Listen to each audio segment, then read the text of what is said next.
حضرت برا بن عازب رضی اللہ تعالیٰ عنہ سے روایت ہے، انہوں نے کہا ہم رسول اللہ صلی اللہ علیہ وسلم کے ساتھ ایک انصاری کے جنازے میں گئے۔ ہم قبر کے پاس پہنچے تو ابھی لحد تیار نہیں ہوئی تھی، تو رسول اللہ صلی اللہ علیہ وسلم بیٹھ گئے اور ہم بھی آپ کے ارد گرد بیٹھ گئے، گویا کہ ہمارے سروں پر پرندے ہوں، یعنی نہایت پرسکون اور خاموشی سے بیٹھے تھے۔ آپ کے ہاتھ میں چھڑی تھی، آپ اسے زمین کرید رہے تھے۔ آپ نے اپنا سر اٹھایا اور فرمایا اللہ سے قبر کے عذاب کی امان مانگو۔ آپ نے یہ 2 یا 3 بار فرمایا۔ جریر کی روایت میں یہاں یہ اضافہ ہے، جب لوگ واپس جاتے ہیں تو میت ان کے قدموں کی آہٹ سنتی ہے، جبکہ اس سے یہ پوچھا جا رہا ہوتا ہے اے فلاں تیرا رب کون ہے، تیرا دین کیا ہے اور تیرا نبی کون ہے؟ حنات نے کہا، فرمایا اس کے پاس 2 فرشتے آتے ہیں اور اسے بٹھاتے ہیں اور اسے کہتے ہیں تیرا رب کون ہے؟ تو وہ کہتا ہے میرا رب اللہ ہے۔ پھر وہ پوچھتے ہیں تیرا دین کیا ہے؟ تو وہ کہتا ہے میرا دین اسلام ہے۔ پھر وہ پوچھتے ہیں یہ آدمی کون ہے جو تم میں مبعوث کیا گیا تھا؟ تو وہ کہتا ہے وہ اللہ کے رسول ہیں صلی اللہ علیہ وسلم۔ پھر وہ کہتے ہیں تجھے کیسے علم ہوا؟ وہ کہتا ہے میں نے اللہ کی کتاب پڑھی، میں اس پر ایمان لایا اور اس کی تصدیق کی۔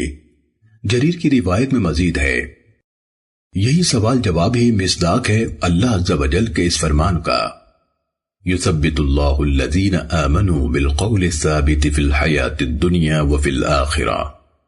پھر وہ دونوں روایت کرنے میں متفق ہیں۔ فرمایا پھر آسمان سے منادی کرنے والا اعلان کرتا ہے تحقیق میرے بندے نے سچ کہا ہے، اسے جنت کا بستر بچھا دو، اس کے لیے جنت کی طرف سے دروازہ کھول دو۔ فرمایا جنت کی طرف سے وہاں کی ہوائیں، راحتیں اور خوشبو آنے لگتی ہیں اور اس کی قبر کو انتہائی نظر تک وسیع کر دیا جاتا ہے۔ پھر کافر اور اس کی موت کا ذکر کیا اور فرمایا اس کی روح اس کے جسم میں لوٹائی جاتی ہے اور 2 فرشتے اس کے پاس آتے ہیں اور اسے بٹھاتے ہیں اور اسے پوچھتے ہیں تیرا رب کون ہے؟ تو وہ کہتا ہے ہائے ہائے مجھے خبر نہیں۔ پھر وہ اس سے پوچھتے ہیں تیرا دین کیا ہے؟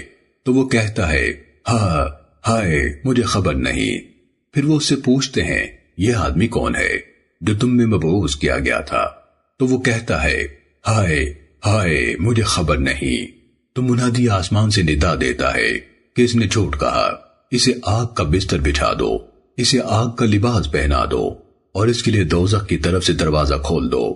فرمایا کہ پھر اس جہنم کی طرف سے اس کی تپش اور سخت گرم ہوا آنے لگتی ہے اور اس پر قبر کو تنگ کر دیا جاتا ہے حتیٰ کہ اس کی پسلیاں ایک دوسرے میں گھس جاتی ہیں۔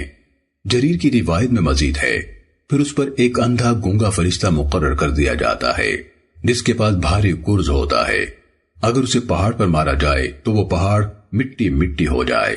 پھر وہ اسے اس کے ساتھ ایسی چوٹ مارتا ہے جس کی آواز جنوں اور انسانوں کے علاوہ مشرق و مغرب کے درمیان ساری مخلوق سنتی ہے، اور پھر وہ مٹی یعنی ریزہ ریزہ ہو جاتا ہے۔ فرمایا پھر اس میں روح لوٹائی جاتی ہے۔ سنن ابو داود حدیث نمبر 4753۔